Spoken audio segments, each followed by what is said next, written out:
যদি আমাদেরকে কেউ জিজ্ঞাসা করে যে আপনারা কেমন উম্মত, তখন আমরা এক বাক্যে উত্তর দেব, আমরা হলাম শ্রেষ্ঠ নবীর শ্রেষ্ঠ উম্মত। কারণ আল্লাহ রাব্বুল আলামিন কুরআনুল কারীমের ভিতরে বলেন, লাকাদ কানা লাকুম ফি রাসূলিল্লাহি উসওয়াতুন হাসানাহ।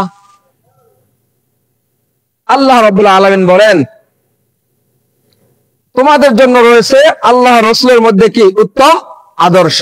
এটা কে বলেছেন? আল্লাহ তাআলা নিজে বলেন, লাকাদ কানা লাকুম ফি রাসূলিল্লাহি উসওয়াতুন হাসানাহ। এই জন্য আমরা এমন একটি নবী পেয়েছি, যে নবীর জন্য শুধু আমরা দলিল না, আমরাই যদি শুধু সাক্ষী দিই এমনটা না।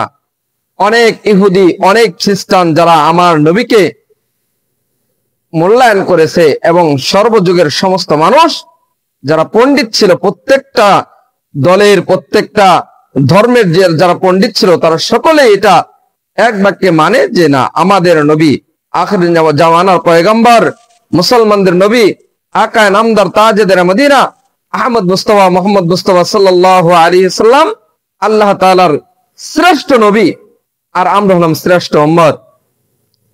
তো খ্রিস্টানরা তো আমাদের বিরোধী দল। আমরা জানি মুসলমানদেরকে তারা সাপোর্ট করে না, মুসলমানদের সাহায্য করে না, বরং মুসলমানদেরকে কিভাবে দুনিয়ার থেকে শেষ করা যায় এর পিছনে তারা সদা সর্বদা লেগে আছে। কোরআনকে কিভাবে দমন করা যায়, কোরআনকে কিভাবে দুনিয়ার থেকে শেষ করে দেওয়া যায়, এই ফিকিরে তারা 24 ঘন্টা মেহনত করতেছে। অনেক ঘটনা আমার কাছে রয়েছে, যেগুলি বললে অনেক সময় লাগবে।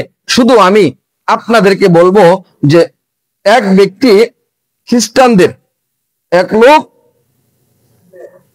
ওই ব্যক্তির নাম হলো মাইকেল এইচ হার্ট। উনি একটা কিতাব লিখেছেন, যে কিতাবটার মধ্যে নিয়ে আসছে 100 মনীষীর জীবনী। উনি সারা পৃথিবী থেকে সারা জীবনের ওনার যেই গবেষণা, এই গবেষণা থেকে নিয়ে আসছে যে 100 মনীষীর নাম দিয়ে, 100 মনীষীর কাহিনী, 100 মনীষীর আদব আখলাক চরিত্র দিয়ে সে একটি বই লিখবে। সেই বইটির নাম দিয়েছে দি 100। বইটির নাম কি? দি 100। তো উনি বলতেছেন যে আমি দি 100 বইটা লেখার পরে আমি এটাকে কিভাবে সাজাবো, কোন মনীষীর নামটা আগে দেব, কার কাহিনী দিয়ে শুরু করব, কার জীবনে দিয়ে শুরু করব, এটা নিয়ে সে পেরেশান। তো উনি বলতেছেন যে আমি বারবার গবেষণা করতে গেলাম, বারবার আমি চিন্তা ফিকির করলাম, বারবার আমি বুঝতে গেলাম, বারবার আমি চেষ্টা করলাম যে কার নামটা আমি আগে দেব।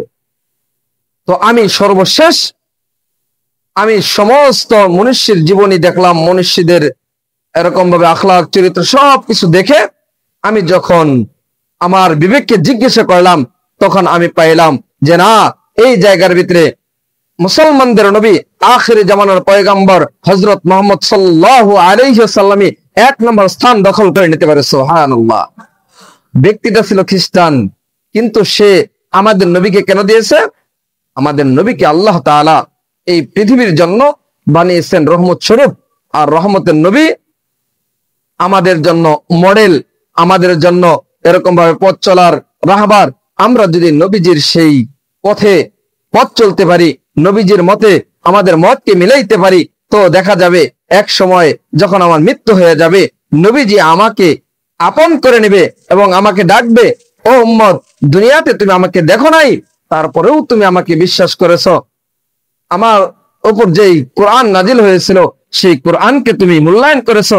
আজ তুমি আমার কাছে আসো, আমি তোমার জন্য অপেক্ষা করতেছি, আমি তোমাকে নিয়ে জান্নাতে চলে যাবো। সুবহানাল্লাহ। এই জন্য মেরে ভাই দোস্ত বুজুর্গ, আপনারা অবশ্যই অবশ্যই নবীজিকে মহব্বত করতে হবে। আল্লাহ নবী সাল্লাল্লাহু আলাইহি সাল্লামের একটি হাদিস বলেই আমি শেষ করে দেব।